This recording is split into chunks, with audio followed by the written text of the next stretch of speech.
Baker Mayfield of the Tampa Bay Buccaneers and Justin Herbert of the LA Chargers. Two quarterbacks that have battled through a lot but have their teams in position to make the playoffs.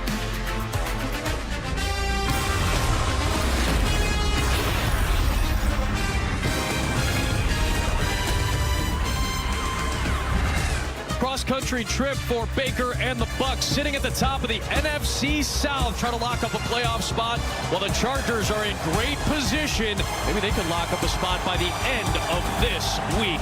Tampa Bay and Los Angeles square off from SoFi this afternoon.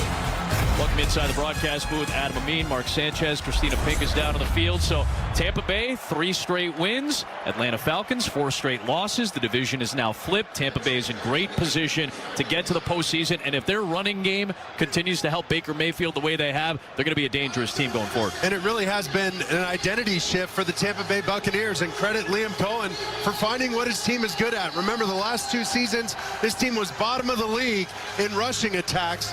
And this year, they find themselves at 8th. That's taken pressure off of Baker Mayfield, and it's also opened up all their play action stuff, their deep shots to Mike Evans. It all comes to fruition when they get the run game going. Meanwhile, the Chargers, despite getting Kansas City a week ago, are in great position to make the playoffs as a wild card. Think about it. A year ago today, Brandon Staley gets fired. Tom Telesco, the GM, gets let go. Now Jim Harbaugh and Justin Herbert, despite all the turmoil, sitting at 8-5, and by the end of the week might be in the postseason. I think he's just looking for a little consistency. Justin Herbert, that is. You know, a relationship that works out for him. And I think Jim Harbaugh's that guy for him. Remember, multiple coaches in college, already 3 head coaches in the NFL, and 4 different coordinators. But even with all that turmoil, this guy's going to throw for 20,000 yards, passing yards, in the NFL. He's going to eclipse 20,000 today. Pretty good mark for Justin Herbert. Take a look at the standings. The Bucs have a 1-game lead on Atlanta. Falcons are in Las Vegas tomorrow, but don't forget, Atlanta has the tiebreak. They won both meetings. Meanwhile, we mentioned it's a short week for LA. They're going to host Denver on Thursday night here at SoFi Stadium, and they could lock up the tiebreak against the Broncos by the end of the week.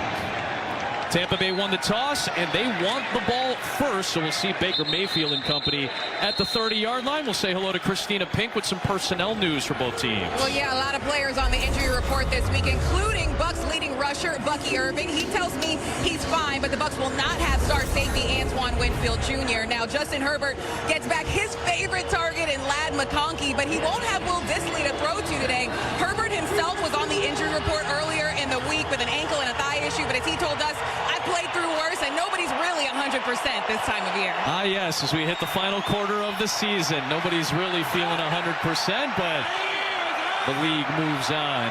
Key 4-game stretches for these 2 teams to close the year. It'll be a run for Rachaad White to begin the day for Tampa Bay, and a couple of yards